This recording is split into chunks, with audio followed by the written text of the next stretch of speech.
first step to program the vehicle, you have to check and see if you have the buttons. Typically they're in the mirror, on top here, or on the visor. In the newer models, they're in the center console. This vehicle, at GMC, has the 3 right here.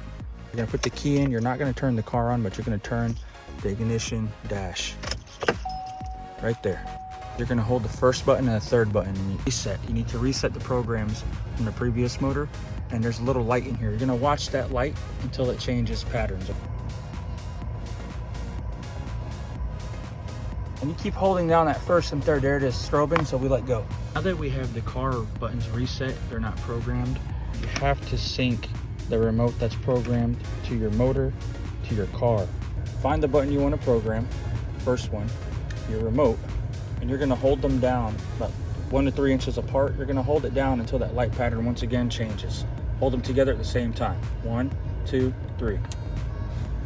Keep holding them. Right now it's flashing red, really slow. Now it's strobing fast, I let go. All right, now that our car is synced to the remote, you're gonna come back to your motor. We're gonna press the learn button and immediately get back to the car.